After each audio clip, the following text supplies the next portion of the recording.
Friends, welcome to Jaya's recipes. ഇന്ന് നമുക്ക് ചപ്പാത്തിക്കൊപ്പം കഴിക്കാൻ പറ്റിയ ഒരു പൊട്ടറ്റോ ക്യാപ്സിക്കം ഡ്രൈ കറി എങ്ങനെയാണ് ഉണ്ടാക്കുന്നത് നോക്കാം. അപ്പോൾ ഇതുപോലെ ഞാൻ കാണിക്കുന്ന പോലെ ഉണ്ടാക്കി കഴിഞ്ഞാൽ നല്ല സ്വാദുള്ള പൊട്ടറ്റോ ക്യാപ്സിക്കം ഡ്രൈ കറി നമുക്ക് ഉണ്ടാക്കിയെടുക്കാൻ പറ്റും. അതിനായിട്ട് നമുക്ക് ഒരു 3-4 ടേബിൾ സ്പൂണ് റിഫൈൻഡ് ഓയിൽ അല്ലെങ്കിൽ മസ്റ്റാർഡ് ഓയിൽ. അപ്പോൾ നിങ്ങൾ റിഫൈൻഡ് ഓയിൽ ഒഴിച്ചോളൂ. ഇതിൽ വെളിച്ചെണ്ണ ഒന്നും സാധാരണ എല്ലാവരും ചോദിക്കാറുണ്ട് ഏതാണ് എണ്ണ യൂസ് ചെയ്തതെന്ന്. ഞാൻ നോർത്ത് ഇന്ത്യൻ കറീസൊക്കെ ഉണ്ടാക്കുമ്പോൾ ഒന്നെങ്കിൽ റിഫൈൻഡ് ഓയിൽ അല്ലെങ്കിൽ മസ്റ്റാർഡ് ഓയിലാണ് യൂസ് ചെയ്യാറ്. അപ്പോൾ നിങ്ങൾ ഏതാണ് ഇഷ്ടം അത് യൂസ് ചെയ്യാം. എനിക്ക് മസ്റ്റാർഡ് ഓയിൽ കൂടുതൽ യൂസ് ചെയ്യാനാണ്, അതാണ് കൂടുതൽ ഹെൽത്തി ആയിട്ട് ഉള്ളത്. അപ്പോൾ അത് കാരണം മസ്റ്റാർഡ് ഓയിൽ അല്ലെങ്കിൽ കടുകെണ്ണയാണ് യൂസ് ചെയ്യാറ്. പക്ഷെ പല ആൾക്കാർക്ക് അത് ഇഷ്ടമില്ലാത്ത ആൾക്കാരുണ്ടാവാം. അങ്ങനെയുള്ള ആൾക്കാർ സാധാരണ റിഫൈൻഡ് ഓയിൽ യൂസ് ചെയ്തോളൂ കേട്ടോ. ഓയിൽ യൂസ് ചെയ്യുക കാരണം ഇത് നന്നായിട്ട് ചൂടാക്കിയിട്ട് ഇതുപോലെ പുക വരണം. പുക വന്നതിൻ്റെ ശേഷം മാത്രമേ യൂസ് ചെയ്യാവൂ. എന്നാലാണ് അതിൻ്റെ കുത്തുന്ന ഒരു ടേസ്റ്റ് ഉണ്ട്. അത് പോകണമെങ്കിൽ ഇങ്ങനെ ഇതുപോലെ നല്ല ഹൈ ഫ്ലെയിമിൽ നന്നായിട്ട് ചൂടാക്കണം. അതിന് ശേഷം നമുക്കൊരു 1.5 ടീസ്പൂണ് ജീരകം ചേർക്കാം. നല്ല ജീരകം അല്ലെങ്കിൽ ചെറിയ ജീരകം ചേർക്കാം.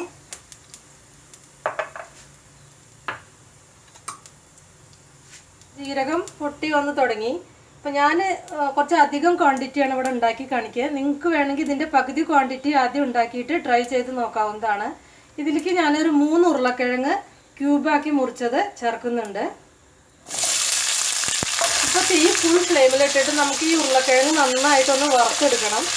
അപ്പോഴാണ് ആ കറിക്ക് അതിൻ്റേതായ ഒരു ടേസ്റ്റ് ഉണ്ടാവുക. ഞാൻ ഈ കാണിക്കുന്ന പോലെ നിങ്ങൾ ഉണ്ടാക്കി നോക്കൂ, നല്ല ടേസ്റ്റാണ്. പൊതുവെ ക്യാപ്സിക്കം ഒന്നും കുട്ടികൾക്കൊന്നും ഇഷ്ടമുണ്ടാവില്ല. നമ്മൾ ഇങ്ങനെയൊക്കെ ഉണ്ടാക്കി കൊടുത്തു കഴിഞ്ഞാൽ അവർക്ക് കുറേയൊക്കെ കഴിക്കും അവർ. അപ്പം നമുക്കും അങ്ങനെ തന്നെയാണ് ഇഷ്ടമുണ്ടാവും.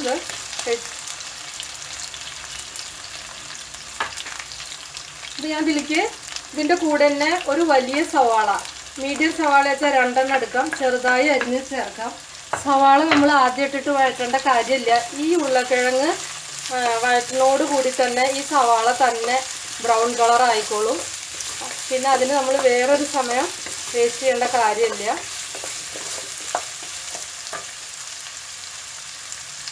ഇതിലേക്ക് നമുക്ക് ഒരു നുള്ള് സാമ്പാർ കായല്ലേ, ഒരു 1-1.5 നുള്ള് സാമ്പാർ കായം ചേർക്കാം. കായത്തിൻ്റെ പൊടിയിട്ടോ. ഒന്നാമത്തെ ഗ്യാസിൻ്റെ പ്രോബ്ലം ഒന്നും ഉണ്ടാവില്ല. പിന്നെ ഇത് പൊതുവെ നോർത്ത് ഇന്ത്യൻ ഡിഷസിലൊക്കെ ചേർക്കും, നല്ല ടേസ്റ്റാണ്.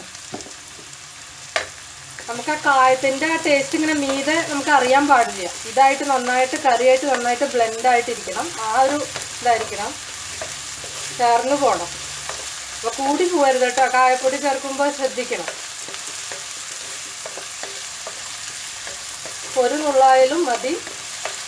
ഇനി ഈ ഉരുളക്കിഴങ്ങ് നന്നായിട്ടൊന്ന് വഴറ്റിയെടുക്കണം. ഒരു ലൈറ്റ് ബ്രൗൺ കളർ ആവണം ഈ ഉരുളക്കിഴങ്ങ്. അപ്പോൾ ഒരു ലൈറ്റ് ബ്രൗൺ ആയിട്ടുണ്ട്. അപ്പോൾ കണ്ടില്ലേ, ഉള്ളിയൊക്കെ തന്നെ ബ്രൗൺ ആയി. അപ്പോൾ ഇനി അടുത്തത് നമുക്ക് ഒരു 2 ടീസ്പൂണ് ജിഞ്ചർ ഗാർലിക് പേസ്റ്റ് ചേർക്കാം. ഇനി ഇത് നന്നായിട്ട് ഒന്ന് വഴറ്റണം. ആ പച്ചമുളകൊക്കെ ഒന്ന് മാറണം.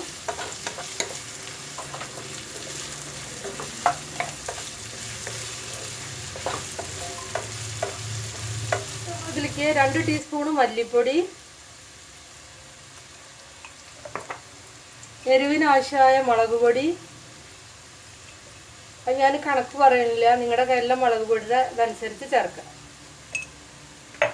പിന്നെ ഒരു 1/2 ടീസ്പൂണ് മഞ്ഞൾപ്പൊടി, ഒരു പച്ചമുളക് നിർബന്ധമില്ല, ഉണ്ടെങ്കിൽ ചേർക്കാം. ഇനി ഇതിൻ്റെ ആ പച്ചമണം ഒന്ന് മാറണം. ഇങ്ങനെ ചേർക്കുമ്പോൾ പൊടി കരിഞ്ഞു പോവാതിരിക്കാൻ ശ്രദ്ധിക്കണം കേട്ടോ. ഇപ്പോൾ ഫ്ലെയിമൊക്കെ ഞാൻ കുറച്ചിട്ടാണ് വെച്ചിരിക്കുന്നത്. അപ്പോൾ അത് പ്രത്യേകം ശ്രദ്ധിക്കണം, പൊടി കരിഞ്ഞു പോകരുത്. പിന്നെ നമ്മൾ ഈ കറിയിൽ ഒട്ടും വെള്ളമൊന്നും ഉപയോഗിക്കുന്നില്ല. ഇതിലുള്ള തക്കാളിയും അതുപോലെ തന്നെ ഈ ഉരുളക്കിഴങ്ങും ഇതൊക്കെ ഉപ്പിടുമ്പോൾ ഇതിന്നുള്ള ആ വെള്ളം കൊണ്ട് തന്നെ ഇത് വേവണം. നമ്മൾ വെള്ളം ഒഴിച്ച് കഴിഞ്ഞാൽ പിന്നെ ഇതിൻ്റെ ടേസ്റ്റൊക്കെ പോയി. ഇങ്ങനെയുള്ള ഡ്രൈ കറിയുടെയൊക്കെ പ്രത്യേകത അതാണ്. എല്ലാം ഒന്ന് മൂത്ത് വന്നിട്ടുണ്ട്. ഞാനിതിലേക്ക് ഇപ്പോൾ 3 ഉരുളക്കിഴങ്ങ്, 3 തക്കാളി, 3 ക്യാപ്സിക്കം എല്ലാം 3 വീതമാണ് ചേർക്കുന്നത്. തക്കാളി നമുക്ക് പുളിക്കനുസരിച്ച് അഡ്ജസ്റ്റ് ചെയ്യാം. ഞാനിപ്പോൾ ചെറുതായിട്ട് അരിഞ്ഞിട്ടൊന്നുമില്ല കേട്ടോ, തക്കാളി വലുതായിട്ട് തന്നെയാണ് അരിഞ്ഞിരിക്കുന്നത്. ഈ തക്കാളി ചേർത്ത് കഴിഞ്ഞാൽ പിന്നെ ഈ പൊടി നമ്മൾ ചേർത്തൊന്നും പിന്നെ കരിഞ്ഞു പോവില്ല. ഈ തക്കാളി ഇതിൽ കിടന്നിട്ട് നന്നായിട്ടൊന്ന് വഴന്ന് ഒന്ന് മേശാവണം. അപ്പോൾ നമുക്ക് ഇതിലേക്ക് ആവശ്യത്തിനുള്ള ഉപ്പൊക്കെ ചേർത്ത് കൊടുക്കാം.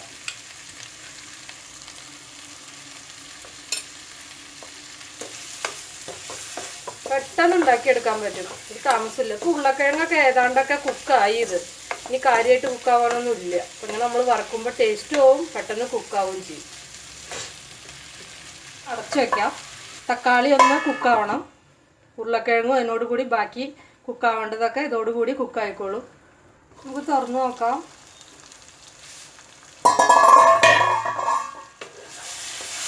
ഈ തക്കാളിയൊക്കെ നന്നായിട്ട് കുക്കായിട്ടുണ്ട്.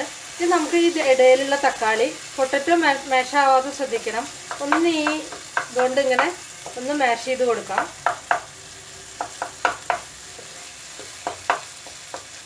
ഒന്നിങ്ങനെ ഉടച്ചു കൊടുക്കുക. നിങ്ങൾക്ക് ചെറുതായിട്ട് അരിഞ്ഞിടണമെങ്കിൽ ചെറുതായിട്ട് അരിഞ്ഞിടാം കേട്ടോ, കുഴപ്പമൊന്നുമില്ല. ഇങ്ങനെ ചെയ്താൽ പെട്ടെന്ന് പണി കഴിയും.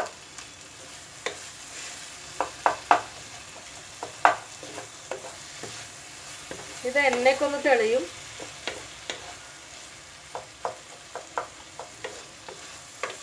തക്കാളിയൊക്കെ നന്നായിട്ട് ഞാൻ ഉടച്ചു കൊടുത്തിട്ടുണ്ട്.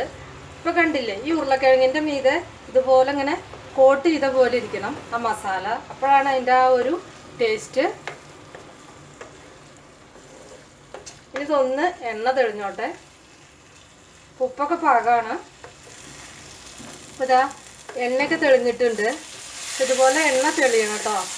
തക്കാളിയൊക്കെ വഴറ്റി കഴിഞ്ഞ് കഴിഞ്ഞാൽ എണ്ണയൊക്കെ നന്നായി തെളിഞ്ഞിട്ടുണ്ട്. നമുക്കിതിലേക്ക് ഗരം മസാല ചേർക്കാം. ആവശ്യത്തിനുള്ള ഗരം മസാല ചേർക്കുക. ഒരു ടീസ്പൂണോളം ചേർക്കാം. അര ടീസ്പൂൺ മുതൽ 1 ടീസ്പൂൺ വരെ നമുക്ക് എത്ര വേണ്ട വെച്ചാൽ. പിന്നെ ഗരം മസാലയുടെ ഫ്ലേവർ പലതിൻ്റെയും പലതരത്തിലായിരിക്കും. അപ്പോൾ അതിനനുസരിച്ച് ചേർക്കുക. അര മുതൽ 1 ടീസ്പൂൺ വരെ ചേർക്കാം.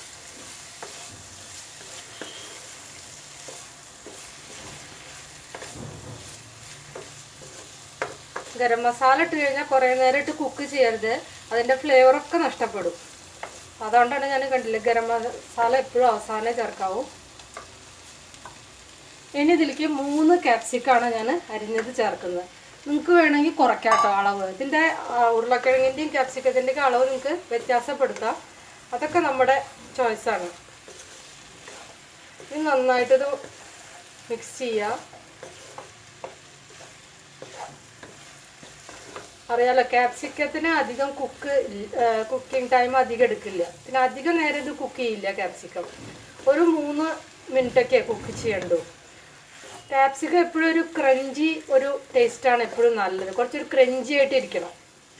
ഇനിയിപ്പോൾ നിങ്ങൾക്ക് അങ്ങനെ ഇഷ്ടമല്ല, നല്ല കുക്കായാലാണ് ക്യാപ്സിക്കം ഇഷ്ടമുള്ളൂ വെച്ചാൽ അതുപോലെ ചെയ്തോളൂ. അപ്പോൾ അത് നമ്മുടെ ഇഷ്ടം. പക്ഷെ ഒന്ന് ഇങ്ങനെ ഒരു 3/4 ആയിട്ടിരിക്കണതാണ് എപ്പോഴും നല്ലത്. അല്ലെങ്കിൽ ഒരു ഹാഫ് കുക്കായിട്ട് ഇരിക്കണത് ഒരു ക്രഞ്ചി ആയിട്ടിരിക്കണം. അതാണ് എപ്പോഴും നല്ലത്. ഒരു 3-4 മിനിറ്റ് ഇത് അടച്ചു വെക്കാം.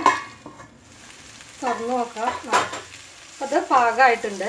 കണ്ടില്ലേ, ക്യാപ്സിക്കത്തിൻ്റെ ഈ കളറ് നഷ്ടപ്പെടരുത്. കളറ് നഷ്ടപ്പെട്ട അതിൻ്റെ ലുക്കും പോയി, പിന്നെ അതിലുള്ളതൊക്കെ പോയില്ലോ.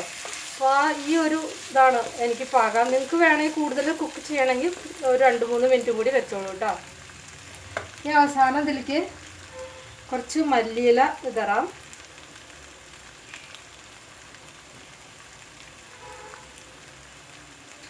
അപ്പം നമ്മുടെ പൊട്ടറ്റോ ക്യാപ്സിക്കം ഡ്രൈ കറിയൊക്കെ റെഡിയായി.